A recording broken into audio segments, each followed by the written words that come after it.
I have the privilege of bringing the very first of those people to the stage. I am going to introduce Steve Novick. Now, they gave me a nice little script. Steve told me to ignore it.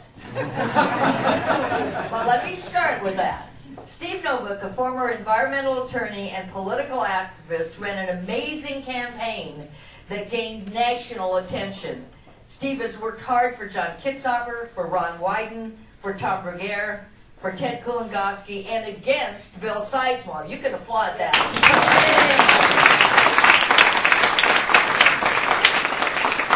You know he's going to be a great help to Jeff Merkley, and we are going to beat Gordon Smith this fall with Steve Novick's help.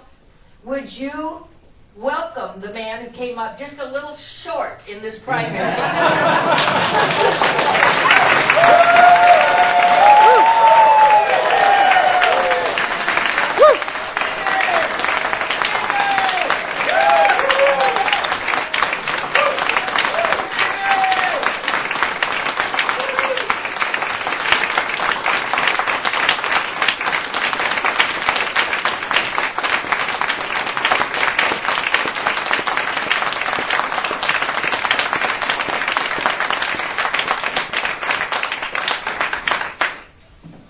To paraphrase one of the most popular commercials of this political season, Democrats everywhere are uniting for change,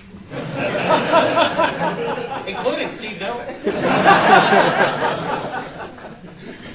This election will pit a man who passed far-reaching legislation to fight global warming, establishing a powerful renewable energy standard, against a senator who, as recently as a few years ago, was claiming that scientists are evenly divided on whether global warming is real. This election will pit a Speaker of the House who passed far-reaching legislation to oppose union busting against one of the votes that stands against ending union busting, against a senator who was one of those who filibustered against the Employee Free Choice Act, which would restore a real right to organize. And this election will pit a Speaker of the House who did the tough work of balancing the state budget against a senator who has spent the past 8 years helping George Bush add $3 trillion to the national debt. A senator who, in an ironic twist, spent 2 years as the chair of a subcommittee on reducing the national debt. This election will pit a Democratic candidate who knows that every Oregonian is special against a senator who represents a few powerful special interests. This is an election, ladies and gentlemen, that Jeff Merkley is going to win.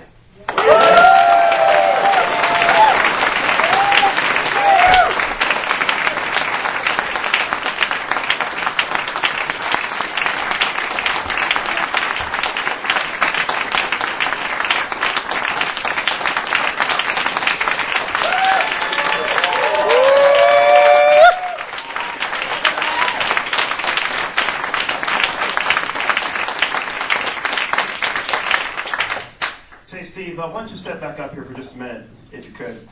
You know, here's the thing. Steve is one of the most powerful voices I have ever met for working Americans. He's one of the most powerful voices that I have ever met fighting on health care, fighting for the environment, fighting for tax fairness, fighting for a pathway to lift up all Americans. This man ran an incredible race, a creative race. His voice is going to continue echoing around this state, and I sure appreciate his standing up here with me today. Thank you so much, Steve.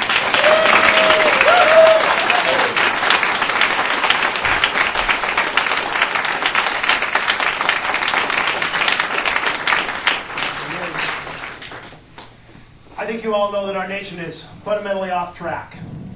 But there's one person in this state who doesn't know that, and that's Gordon Smith. Gordon Smith, who has voted with Bush and Cheney 90% of the time. Gordon Smith, who has voted with the most powerful special interests, voting with the oil companies to give billions of dollars of tax breaks while ignoring global warming. Voting not to wipe out the triple-digit interest rates of payday loan companies that are stripping wealth from American citizens, but voting to protect those triple-digit interest rates. Voting to reward companies for shipping our jobs overseas, our living wage jobs overseas, tax and trade policies that have stripped 70,000 living wage jobs out of our nation.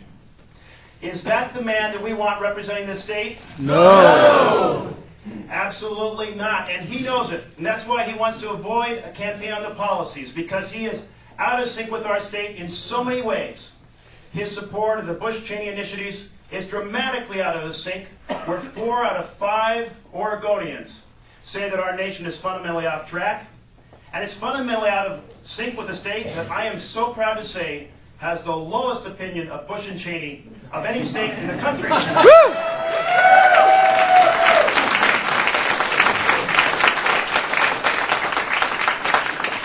We need a senator who will work with Ron Wyden, who will stand up to end this war now, and bring our sons and daughters home. And Gordon Smith is not that senator.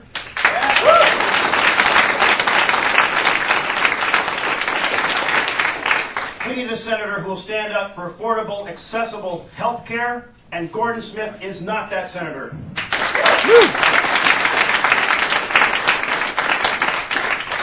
We need a senator who is going to fight to recreate jobs here in America, not ship them overseas. And I'll tell you, share a little secret, Gordon Smith is not that senator.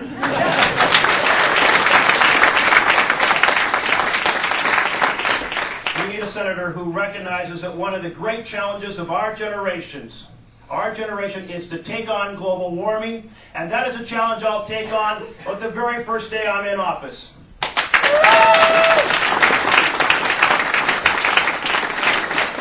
And we need a senator who's going to restore the integrity of the United States, who's going to fight to end warrantless wiretapping, restore habeas corpus, end extraordinary renditions, that fancy term for kidnapping, fight to end secret prisons and torture and association with torture, and fight to end the trampling of the Geneva Convention, who will be slow to go to war and fast to support our veterans when they come home.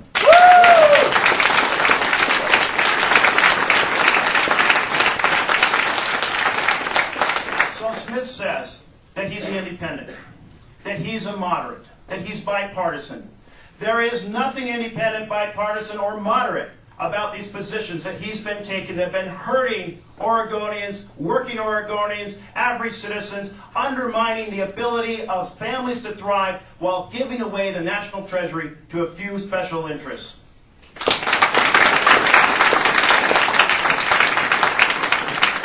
But he likes to come home after having that conservative voting record for the very few and powerful. He likes to come home and say, I'm a moderate. And you know what? That's the Smith myth. And together, all of us spreading out across this state, we're going to do one thing in this campaign, and that is break the Smith myth. And